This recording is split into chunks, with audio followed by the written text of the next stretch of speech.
Hello, everyone. I think you all have a time for coffee, food, you're well seated, and we can start.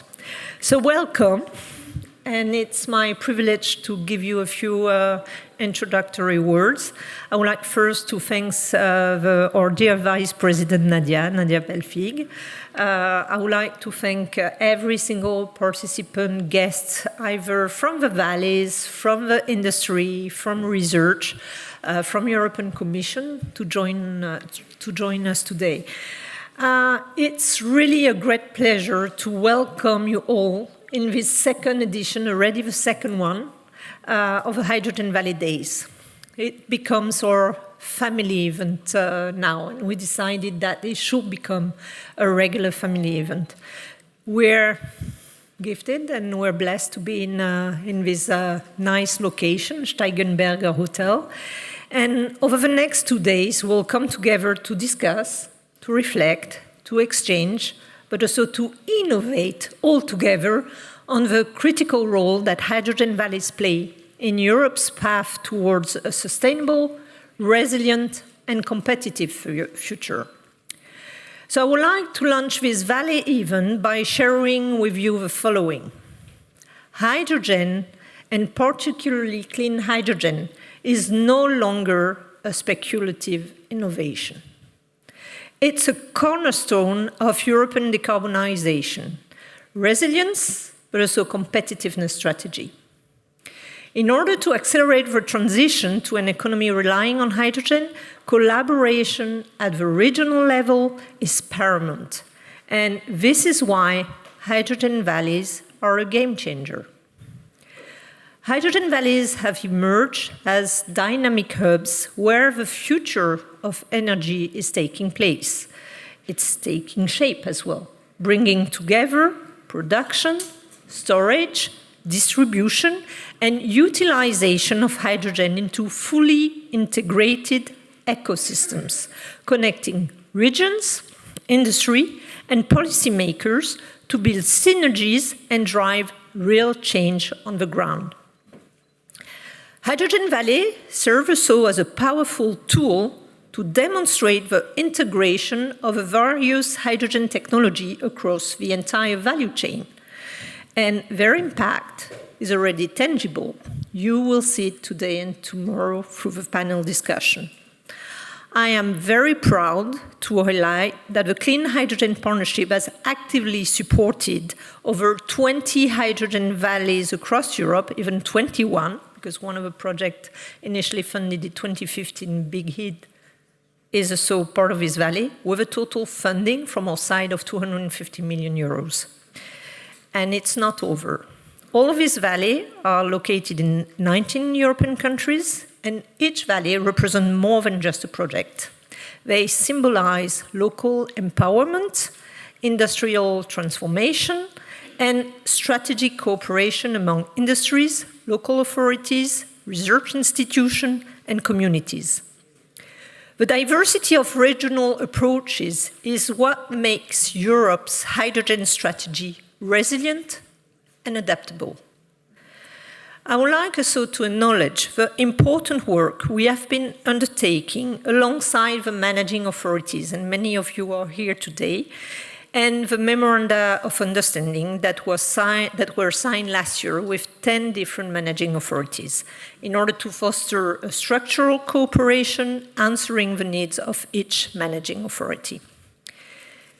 These agreements that we signed mark a significant progress in creating synergies for aligning strategies, funding options, and more to effectively support Hydrogen Valley initiatives.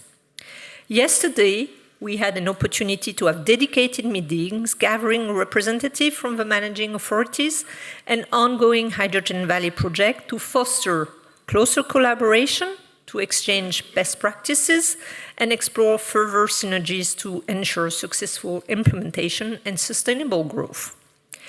This very morning, so that's a very busy week for us, I can tell you. This very morning, we had a first general meeting with the coordinators of a hydrogen valley that the joint undertaking is funding. We are together building a very robust base to accelerate the deployment of hydrogen technologies that are needed to reach our decarbonation targets. Today marks another crucial moment in a very long journey. To accelerate this momentum, I'm thrilled to announce the launch of our new Hydrogen Valleys facility. This dedicated support mechanism will provide vital technical, financial, legal assistance, guiding promising projects from initial concepts right through to full-scale investment decisions. Today's discussion will also highlight outstanding achievements and lessons learned from current projects, alongside visionary insight from policymakers, industry leaders, and innovators. Tomorrow, our conversation will delve deeply into these challenges, crafting actionable solutions to facilitate the growth of a hydrogen economy in mobility, industry, and beyond. Tomorrow's success hinges on our ability to overcome barriers, be it scaling up demand, securing off-takers, streamlining permitting processes, or ensuring financing and skills availability. This Hydrogen Valleys event is an opportunity to address not only the local dimension of the Hydrogen Valleys, but also their global dimension, as our efforts are closely aligned with global initiatives. We continue to build and strengthen the worldwide network of hydrogen valleys under the Clean Hydrogen Mission Innovation, with whose we signed an MOU as well during the Hydrogen Week last year. And every valley that is being developed will get us closer to our goal of making clean hydrogen cost competitive by reducing cost.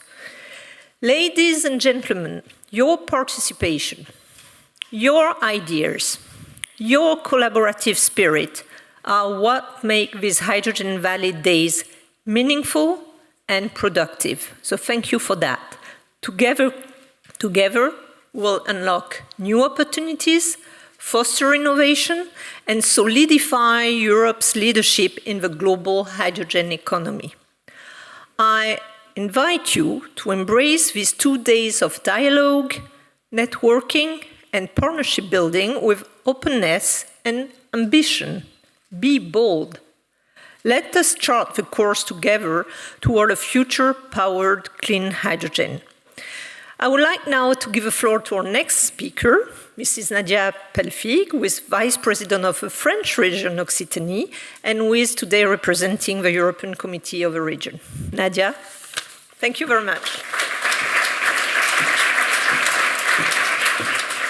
Good morning, everyone. My name is Nadia Pellefigue. I'm Vice President of the Occitanie region in the south of France. Occitanie is home to 6 million people, and 30% of our territory is up of rural and mountain areas. Our economy is rooted in agriculture and in agri-food production, but we also internationally recognized for our aerospace and space industries, as we host in Toulouse the global headquarters of Airbus. I would like to first thank the Green Hydrogen Partnership. Thank you, Valerie.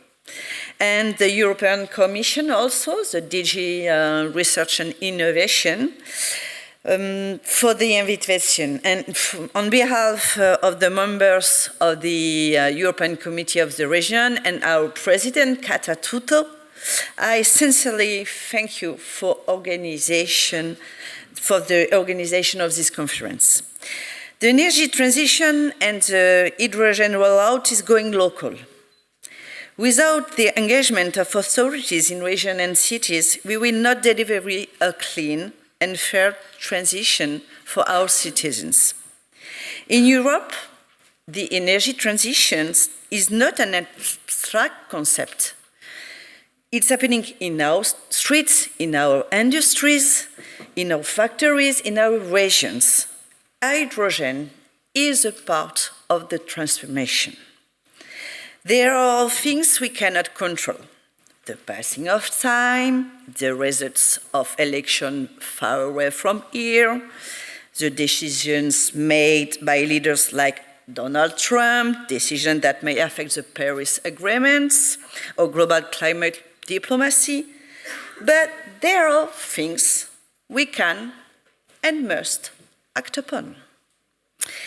Fighting climate change, leading the energy transition, investing in hydrogen, these are our responsibilities.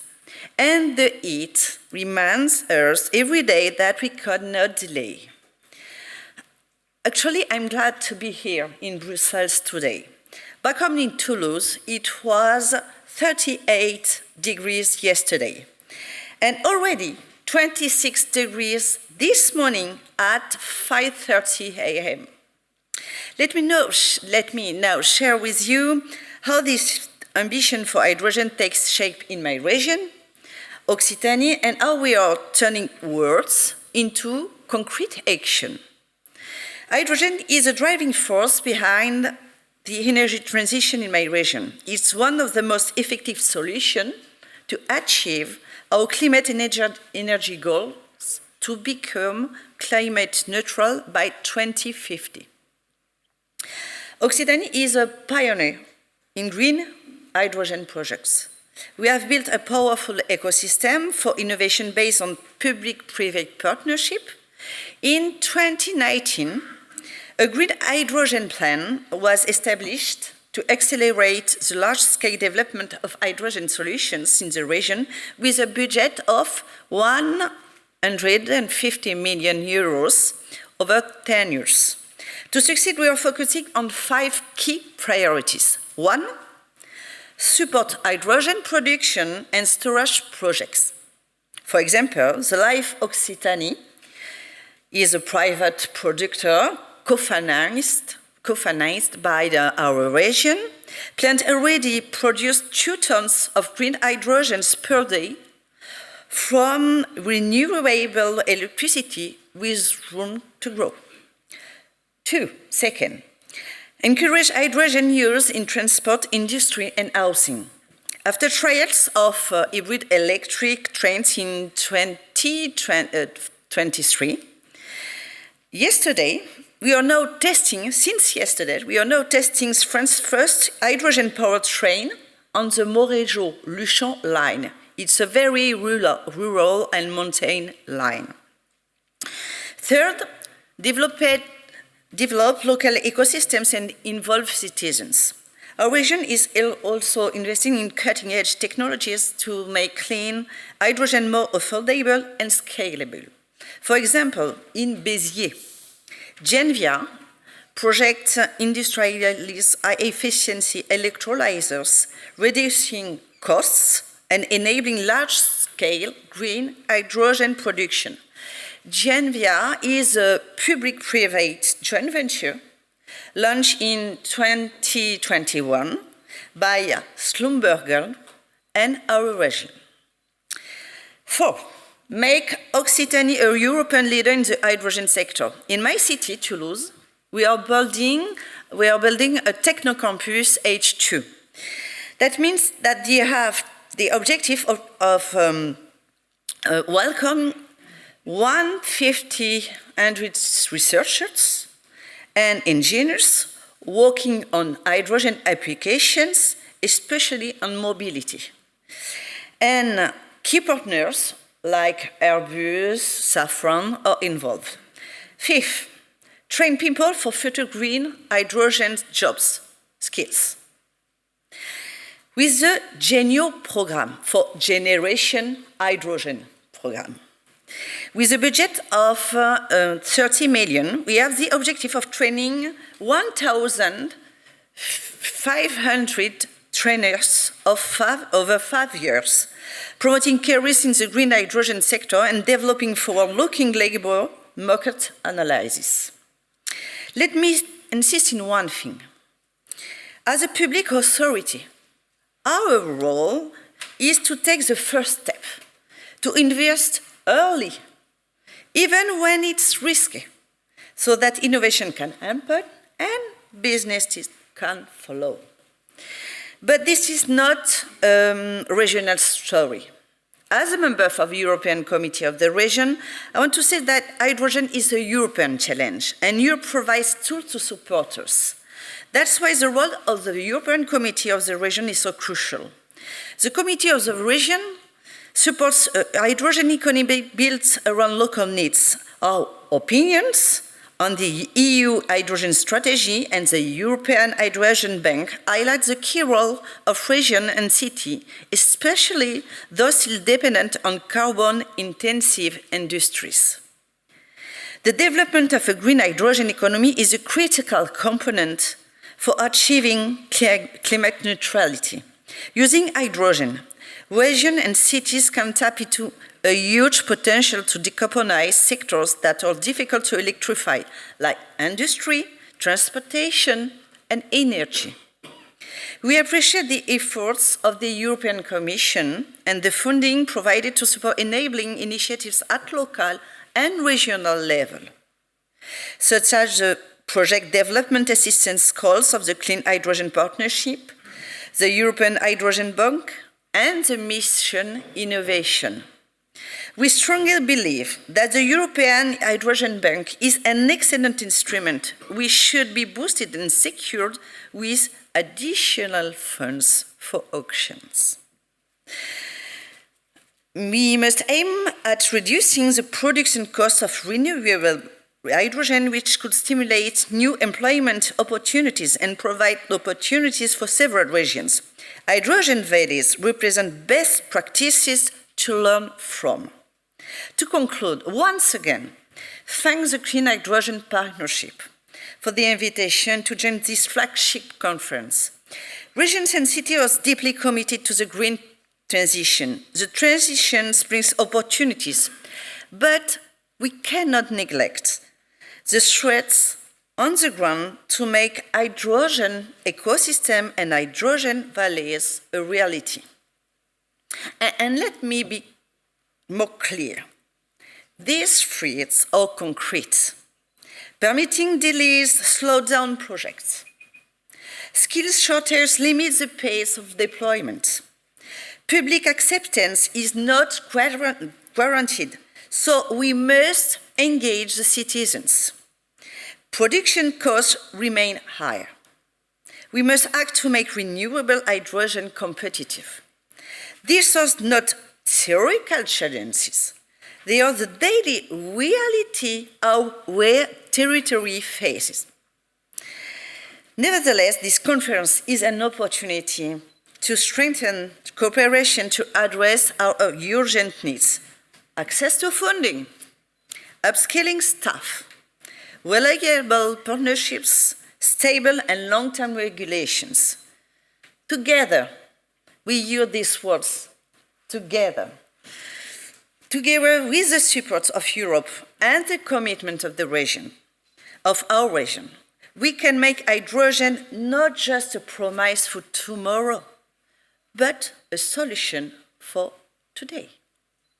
Thank you.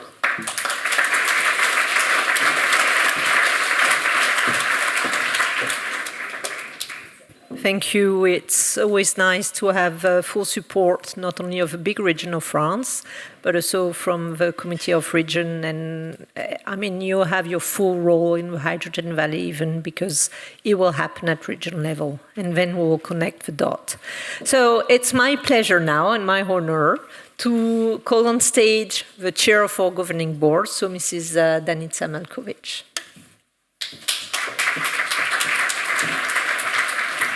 Good afternoon, ladies and gentlemen. It is my privilege to be speaking here today. So we heard from our CEO, we hear from the regions, and me as the chair, I come from an SME. And I'll try to speak a little bit about hydrogen valleys, which are already actually taking shape across the continent. So according to Clean Hydrogen Partnership joint undertaking, around 1992, hydrogen valleys are currently operational or in development worldwide. In Europe, we are developing 60 hydrogen valleys. 20 out of these 60 hydrogen valleys are developed within our joint undertaking. Other instruments besides Clean Hydrogen Partnership are different Horizon Europe projects, IPCEIs, and national recovery plans. But if Europe wants to stay ahead, we must now shift from, I would say, building one project well to building an ecosystem that is efficient. So maybe we are not here only to define what hydrogen valleys are, we already know that. We are here to understand what makes them thrive, how we can remove remaining friction points, and what's needed for the next generation of valleys. Why do they matter? Hydrogen valleys are actually a stress test for our industrial readiness. They, on one hand, integrate multi-sectoral demand, so we have to interlink both industry, mobility, energy production, heating, electricity. They leverage national renewable energy sources, national meaning both being EU renewable energy sources. And we are actually here within our hydrogen valleys developing our cross-border supply chains. When done right, they prove the viability of hydrogen clusters and push the system beyond silos, because innovation without integration will not scale. They also matter because they answer three urgent challenges at the same time. The first one is decarbonization, the second one is competitiveness on the European industry, and the third one is the security and resilience we want to achieve. Hydrogen valleys create value chains, attract investments, they stimulate job creation and build regional innovation ecosystems, as we have already heard. In fact, valleys are expected to attract around 40 billion in investment in EU by 2030, and each hydrogen valley can create up to 2,000 direct and indirect jobs, depending on the size and integration. Let's also remember this: competitiveness and cohesion are not mutually exclusive, they're together. Hydrogen valleys can revitalize coal-dependent regions, upskill workers, and connect rural areas to new industrial opportunities. They represent a way to keep our European IP, know-how, and jobs rooted in European regions. For this reason, the EU aims to install at least 100 hydrogen valleys by 2030, which means double the current number. And this all sounds great, but where's the catch? Why are we still in our upscale phase? So there are a few things that we have to bear in mind, and both from the industry side and from the regulatory side. Permitted delays and fragmented regulations slow down even mature projects. Secondly, infrastructure.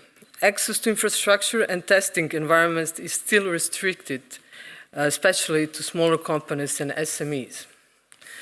Third, public procurement models that are currently in place in European countries are often ill-adapted to the first-of-a-kind technologies, and in fact don't really know what to do with them. Many valleys still lack a pathway to commercial scale. They end up stuck between TRL 6 and 9 and not fully commercialized. There is still a lack of cross-border as well as an intersectoral collaboration that needs to be worked on in order for the valleys to emerge and scale. If Europe is serious about clean tech's independency, hydrogen valleys should be treated like strategic infrastructure, and not just innovation projects. This is sometimes called critical infrastructure in the recent days. That means embedding them in structural funds and long-term industrial strategy, much like we did for rail, broadband, or energy corridors. We should blend grants and de-risk capital, or even establish a multi-tiered funding model, financing different project stages from different funding sources. So, the next hydrogen breakthrough won't come from a legacy player, it will come from a startup. Maybe some of them are here today. But their funding and procurement system still reward size, not speed or possible ingenuity. Most hydrogen startups don't fail because of bad tech. They fail because no one knows how to permit them, certify them, or integrate them into outdated standards. And this is where Clean Hydrogen Partnership comes in. Thanks to the partnership, hydrogen valleys across Europe can build on common KPIs, reporting standards, and best practices. This is essential if we want to connect valleys into an actual network.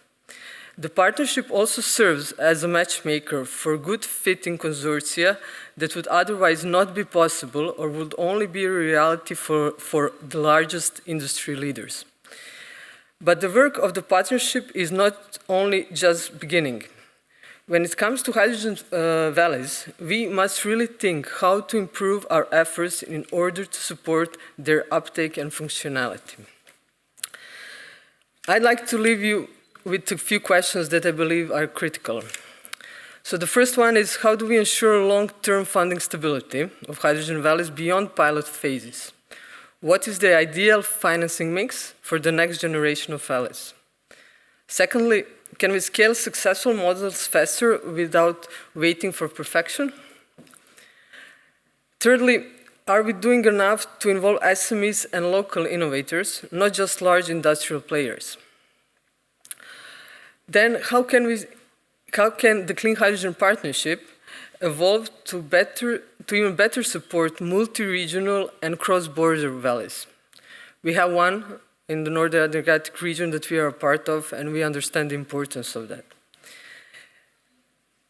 Lastly, can we open national infrastructures, ports, pipelines, and rail to make valleys more interoperable? And what role can regulation play in de-risking market entry for hydrogen technologies? After all of these words, let us use this event to ask the hard questions, and even better, let's be bold enough to try and answer them. I wish you good 2 days of work, and thank you for your attention.